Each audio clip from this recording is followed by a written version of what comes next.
Enshrouded received a massive update this week, which introduces us to the Albaneve Summits, unforgiving snowy mountains that come with a truckload of new content.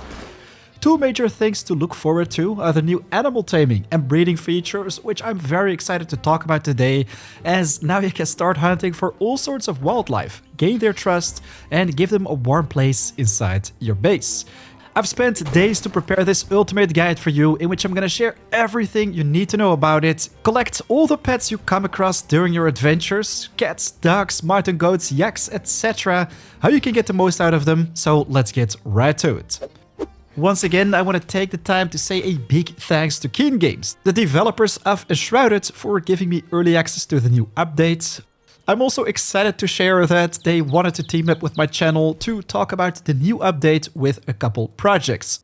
Alright, so welcome to another beautiful day of Enshrouded. Ooh, seems like my doggy right here is hungry, so let's take care of him. We've got another one behind us. But this is why we're here, ladies and gentlemen. Look at all the friends we've made during our adventures. We've got yaks, frizzy goats, birds, bunnies, all sorts of creatures right now we can have inside our base. That will also give us different resources, so you no longer have to search for them. Right now you can have everything on demand inside your base. So yeah, what are we waiting for? Let's get started.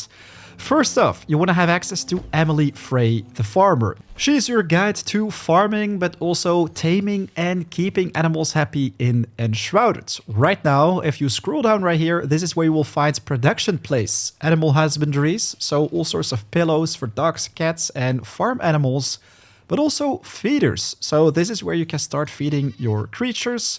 Of course, you first want to gain access to them, so that's where the baits come in. As of today, you can get your hands on 8 different animals: goats, cats, dogs, Hophares, Frizzy Goats, Yaks, Fae Deer, and the Flightless Redtail. You heard that right, 2 different goats, so let's start off with the goat food, which is the first food you gain access to when you talk with the farmer and get your hands on the first taming quest. Go for the Cinder Vault, the very beginning in the world, where you also have the town called Longkeep. From this quick travel, you basically want to fly towards the north, as this will instantly bring you to a peaceful place where you will be able to find plenty of goats. Look at that, we already have 4 right in front of us. So right now, it is time to, well, first take care of that wolf because he's making things a little bit more difficult for us. But right now, we're going to take out that goat food bait. We're going to drag it into our inventory and we want to carefully approach the animal. The taming is pretty simple. All you want to do is toss the snack right in front of them and wait from a safe distance. The animal will slowly approach the snack. You want to stay far enough. If the question mark pops up, just back off for a bit. And when you see the heart blinking, you want to approach it slowly and start petting it. Look at that. We just made our first goat happy. It trusts us, so now we can pick it up and that would be our first animal we can place inside our base.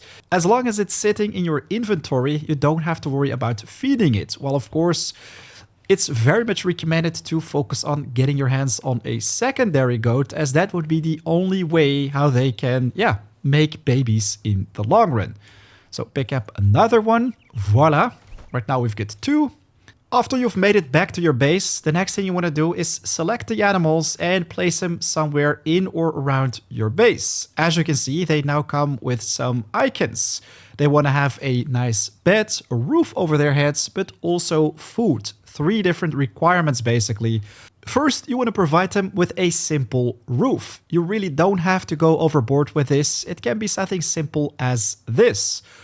The goats are clearly not yet happy, so let's first provide them with a warm place to stay, a feeder, and also some goat food, which is going to be everything they need to feel themselves 100% at home. So right now, we can place 2 pillows right underneath the roof and also place the feeder right there. Now we want to put the snacks inside, and that would be it. As you can see, they're still a little bit hungry. But once I find out they have a delicious meal waiting for them, they're gonna be 100% satisfied. Look at that. The goats are happy. Right now we can safely leave our base. Before we do this though, let's quickly check out the resources, as right now they will also provide us with milk from time to time. So be sure to visit them every now and then, as you'll be surprised of how much milk they will give every minute. Of course, if you make something bigger, like I did right here, you'll be able to house all the animals, which is very much recommended if you want to have a pen that can basically house all the creatures you come across during your adventures. 2 of each would be the ideal situation. It's important to know that all the animals, which we're going to talk about right now, require a specific type of bait. Some of these are only accessible after you've completed some pre-quests that go with them. For example, gathering wool in the Albaneve Summits, you will always find the reward with an icon of the corresponding creature. Anyways, let's move on to cats and dogs, as I'm sure most of you guys are very much looking forward to finding and bringing home these companions. Anyways, the quest for the cat can be picked up from the Alchemist. It's called Cat Search, which will guide you to the Alchemist's tower. This one is pretty easy to find as it's displayed on the map itself. I think the easiest way to reach it would be the Ancient Spire Revelwood. From this place you want to jump off and fly straight to the south. This will bring you to the tower itself, which can be spotted pretty easily, towering over the mist, let's say. If you land on top of the tower, it's gonna be pretty easy to find the cat. What you want to do is bash in the door, and look at that, this is where we can find the little cat. The cat, compared to the goat, is slightly more difficult to catch, as right now you're gonna have to gain their trust not once, but 3 times with 3 hearts. If you scare it off, they will simply lose a heart, so be sure you don't trigger the exclamation mark above their heads. When you see a question mark, just back off, slowly get closer to them. Another tip to make the taming game a little bit easier is to simply stay out line of sight. Hide behind small bookshelves or walls, which is going to make taming in general a whole lot easier. You'll also want to bring enough bait with you. A poor throw of the snack is not a big deal. You can always pick up the bait and re-throw it. While, of course, every time they've eaten something and they get scared off, you will basically lose that bait, so you're gonna have to craft new ones to tame them. Anyways, once you've reached 3 hearts, tiger will be yours, so GG. Of course, every animal comes with its own type of food they like and their own pillows, so be sure to check out on the farmer every now and then if you need something else. She just keeps disappearing, that's why I use my roof to summon her in, but here we go. Now, let's move on to another trusted 4-footer, the dogs. I was lucky enough to find 2 variants already, a beige dog, but also a black one later in the game. Dogs can also be found pretty close to the Alchemist Tower, so use the Ancient Spire Revelwood to get there fast. If we zoom in, this is where you can find a small town called Thornhold. That's where you want to be for the doggos. The beige one specifically. This is a scavenger hideout filled with bad guys, which you probably have to deal with first, and after that you can start taming your dog. I don't think I have to explain once again how you can catch these creatures, so let's move on to the second dog location, the black one, which I found in the Nomad Highlands. I decided to place a flame shrine at the top of the Pillars of Creation, which makes it pretty easy to reach this destination, as we want to make our way to this watchtower southeast of it. And this is where you should be able to find a couple of these skeleton dogs. Ah, yes, they're already coming for me, as you can see, but right behind this blockade, you'll be able to find the black dog. So, just like with the beige dog, it's gonna take 2 hearts to gain its trust, and then you can pick it up and bring it to your base. Ah, such a cutie. We even get a paws touch bonus. They feel warm and happy, we get plus 25 HP, a very nice bonus in my opinion for 30 minutes. So be sure to get these animals ASAP, as they come with some pretty serious bonuses. That's another 4 milk right there. The Hophares, I think, are a nice one to focus on next, as this one is also accessible from the early game. Trust me, this starter place is amazing to pick up a whole lot of different creatures. Right now, all we have to do is fly over Longkeep, and then near the road, we should be able to spot a couple of these rabbits. That's another 4 goats right there. Check it out. Right at the marker right now, this is where we have them. For these, I think you're also going to need just one heart, while you want to be careful for the wolves as they take him out. So if you visit this place after a couple hours being online, there is going to be a chance you're going to have to wait for them to respawn. Or relog, but this is where I had most luck finding them, but you can probably find them all over the first area. Man, the snow is just so nice to walk in. Do this every single time when I get to my base. But yeah, next up we have the Fae Deer, who will provide you with that sweet uncooked Fae Deer milk. I have yet to find out what exactly you can use it for, but I think these are pretty cool creatures to have inside your base as well. For these, you also want to go to the Ancient Spire Revelwood. Without doubt, one of the best quick travels for taming animals. But hey, once you're there, what you're gonna do is search for this giant natural bridge, let's say, in the forest southeast of it. As if you fly underneath it and hit the road, well, this is where you can start finding these animals. This is the exact location you want to focus on, right in between the Fawn Song Frontier and the Lush Pasture.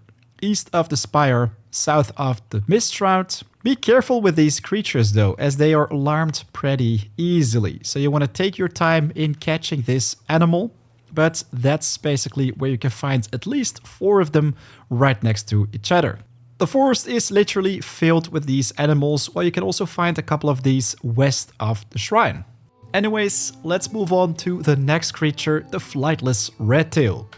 For these, just like the Black Dog, you're gonna need access to the Nomad Highlands, which is why I once again recommend you to have that quick travel on top of the Pillars of Creation. From this quick travel, wow, we even have 2 right here as well, which I haven't even seen the last time I was hunting for them. But check it out. If we open up the map, this is where you wanna be. But this is the other place where I managed to secure, I think, 4 or 5 of them in very short amount of time. Again, we've got the wolves, so you don't want to have these close when you're about to tame these animals.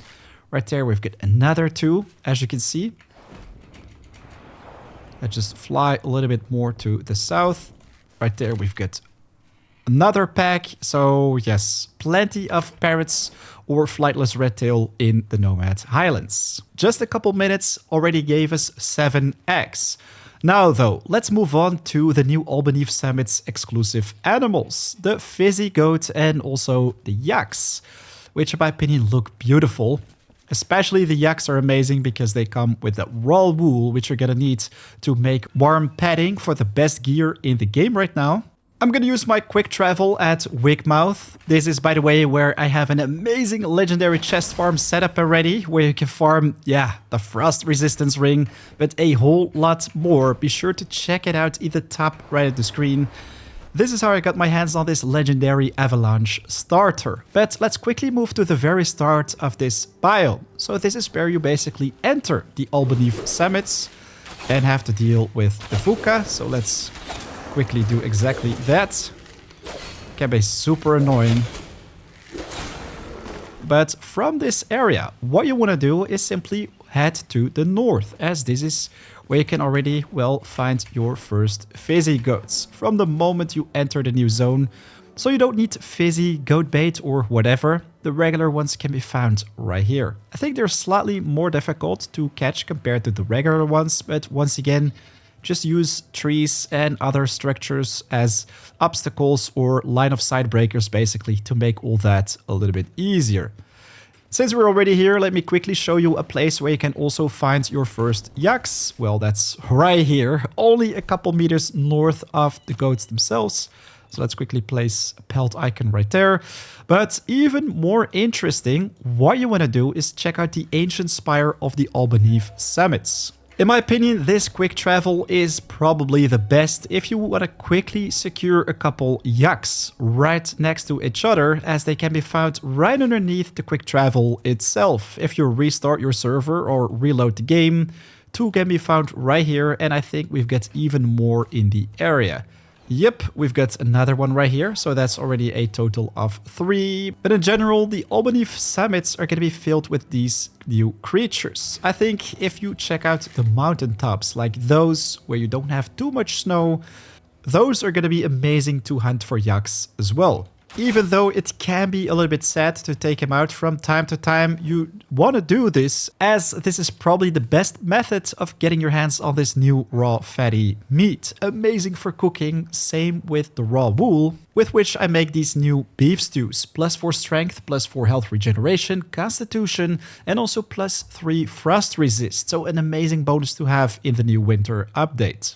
Now you're probably thinking, what about the breeding? How can we get baby animals? Well, it's gonna require a whole lot of patience, I guess. First, you'll be able to pick up a ton of the resources that each animal come with, but yes, just wait a couple in-game days and at a certain point, babies will start popping up. I used to have only 2 goats, obviously, and right now I have 4. At a certain point, small lambs will pop up, which you can later upgrade into the full-grown animal. I haven't seen a baby yak popping up, even though I caught these pretty early, same with the rest of the creatures, but I guess it will be just a matter of time. Ladies and gentlemen, that's everything you want to know about farming and of course breeding your animals. If you enjoyed the content, a like would be very much appreciated. And of course, share your animal adventures in the comments down below. Did you already manage to find new cats, new dogs, different variations of other creatures? Let us know in the comments down below. Anyways, that's it for today. Be sure to hit that like button if you enjoyed the content. Again, shout out to Keen Games. If you haven't checked out the game yet, be sure to do so with my link in the description down below. Right now though, it's 4 AM out. I want to wish you an amazing day. I'll check you in the next video or live stream. Peace.